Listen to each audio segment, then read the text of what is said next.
Good morning. I'm Maria, your nurse. I have reviewed the prescription and the order to do the wound dressing and also to assess your wound. Is that okay with you? Yes. Okay, I'm now providing privacy and I'm doing my hand hygiene. Can I have your name? Bill Gongora, Okay, Bill, when is your date of birth? October 1, 1979. Thank you. So, are you comfortable? Mm-hmm. Okay, so are you in pain today? A little bit. Okay, if you rate your pain from 0 to 10, being 0 no pain and 10 being the most painful, how would you rate it? 2. 2. Would you need any medications for that? No. Do you have any allergies? No. Okay. So I'll be preparing now my workplace and also the materials needed within easy reach. So now I'll first reposition the bed to ensure proper body mechanics. And also I will adjust the tray table to waist level and to ensure that the sterile field is will maintain sterile.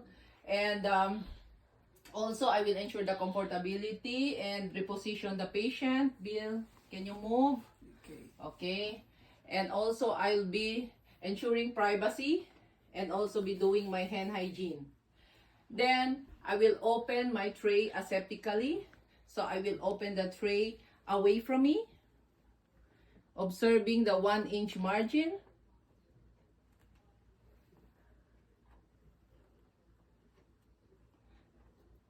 So now I will reposition my tray.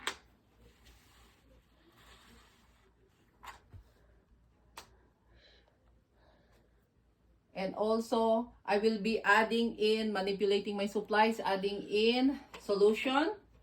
At least pouring in within the 6 inches from the sterile field. I will be adding some gauze, additional gauze, using the banana peel.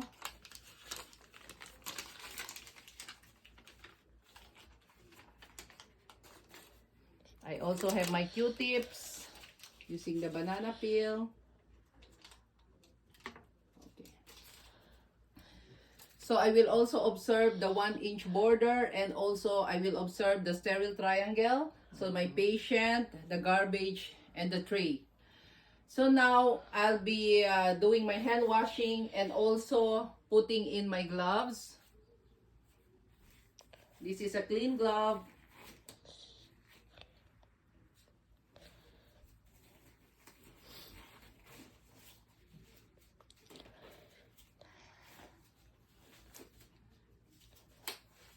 So I'll be now opening the wound of the patient and also assessing the wound. So Bill, may I open your wound now? Mm-hmm. Okay. So now I'll be assessing the drainage of the wound. So I see the sanguinous fluid with little amount and also there is no odor. So I will discard this. And also I will observe the wound.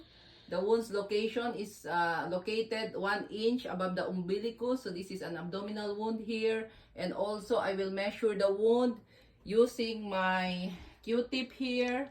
So I will be getting my Q-tip from my sterile field. So I will be measuring my wound.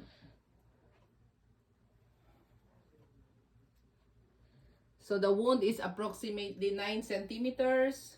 So I will discard this. And then I will now describe the wound. So the wound is a closed wound with 3 staples. And it is well approximated. It has a little erythema. And do you feel any pain? No. There is also no edema and no pain on palpation.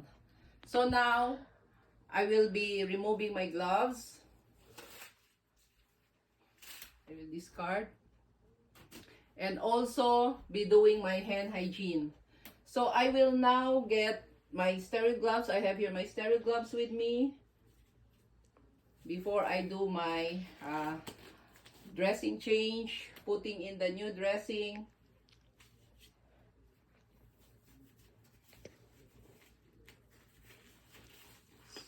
So with my sterile gloves on, I can now manipulate the sterile field here. So I can get now my goes here and do the dumpling. So I will now have the dumpling goes folded here.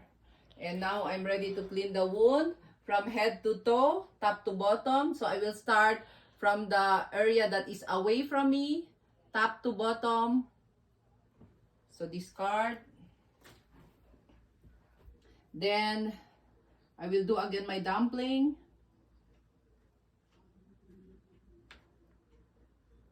I will soak it in the solution. Okay. So I will clean it again. Second, top to bottom, the wound that is near or closest to me.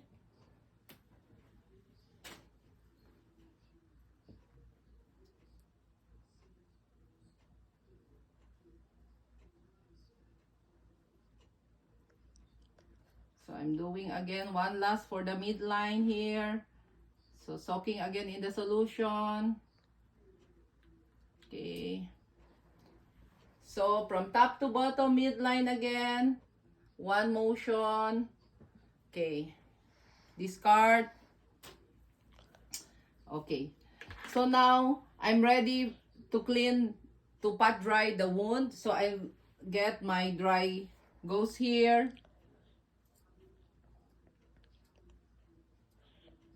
So I will now pat the wound dry. So again, starting from top to bottom, from the outer or the wound that is away from me.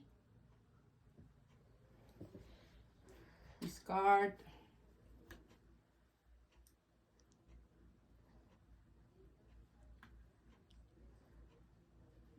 Cleaning the wound. Top to bottom, the wound that is closest to me. Patting it dry. So I make sure that the wound is clean aseptically from the least contaminated to the most contaminated. So I will now pat the wound dry from top to bottom in the midline. Okay, discard. Okay, now I'm ready to cover the wound with the sterile dressing. So I have here my sterile dressing from my sterile field. So I will now cover the wound. And I will now apply the bandage to secure the wound.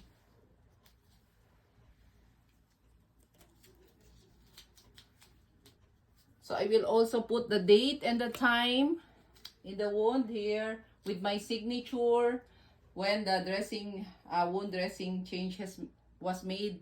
And also now I will remove my gloves, discard my gloves, and also do hand washing. And now I will have to ensure the safety of my patient. So I will ensure his comfortability. Bill, are you comfortable? Are you in Yes. pain? No. So I will now reposition you. Are you okay? And also reposition your bed to the lowest level. And also I have to ensure the call bell is near here. If you need anything, the bell is right here, Bill. You call me if you need me. And then I'll do hand washing and also document the findings.